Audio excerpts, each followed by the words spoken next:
Good evening, everyone. Welcome. This is our new season of disciple groups, and we are going to be talking about prayer. Now, prayer is one of those topics that just causes people to go into absolute panic because so often, even at dedicated prayer meetings, we find ourselves doing like 25 minutes of talking and sharing about our lives, 5 minutes of actual praying. And one of the reasons that this happens is that prayer lives at this intersection of a lot of our different fears. It has to do with our fear of public speaking, our fear of getting our words wrong, not being eloquent enough. It has to do with this difficulty we have of just talking into the ether, feeling like, well, we can't really see God. He is invisible. Uh, am I really getting through to him?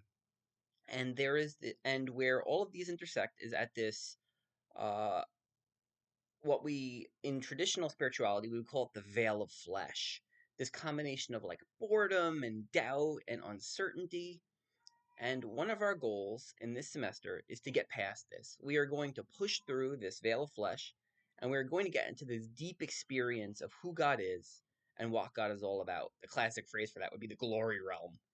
But really the central belief of why we would talk about prayer is that prayer is the center of what Christians do. Above all of the other things that exist in our life, the primary thing that Christianity teaches is relationship with God. And there is nothing that says relationship with God more than prayer. The whole point of the Bible is to teach us to pray well. The whole point of theology is to take what's written in the Bible and to make sure that when we pray, we don't pray towards God in a way that is wrong. The whole point of the church is to encourage one another in our relationships with God and to live that out in practical life. Everything about the Christian life points to knowing God. And if we do not ultimately learn prayer, if prayer becomes something which still remains foreign and difficult to us, we might have a hard time enjoying the world to come. I mean, heaven, if we die now, or life in the resurrection at the end of the world, is going to involve a whole lot of relationship with God.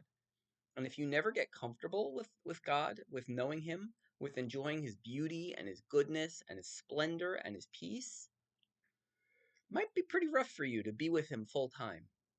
Kind of like the difference between wanting to be married and then being actually married, right? So what we're going to do is we're going to learn many different methods of prayer. See, because here's the thing, all forms of prayer are relationship with God, but not all forms of relationship look precisely the same. My relationship with my wife looks really different depending on whether we are together at an amusement park or whether we are together across a dinner table or whether, well, we'll better leave that for another time. So there are many different ways that we relate to one another.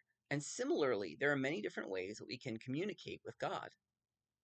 For instance, this semester, we are going to talk about silent private prayer, which is probably what most people think about when they say, oh, yes, I'm praying.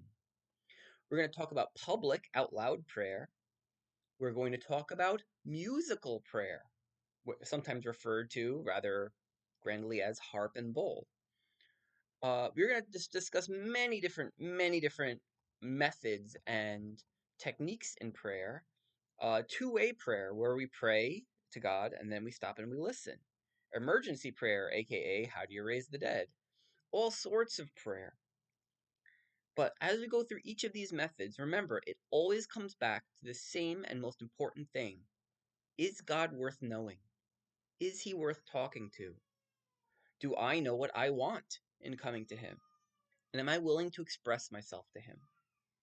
Now, remember through all of this, we're going to talk about methods and techniques, but regardless of any of these things, prayer always comes back to the same issue, which is sincerity.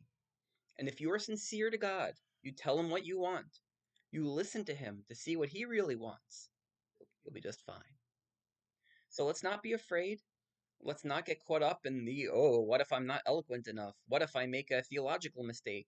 What if I reverse two words and I end up saying something silly?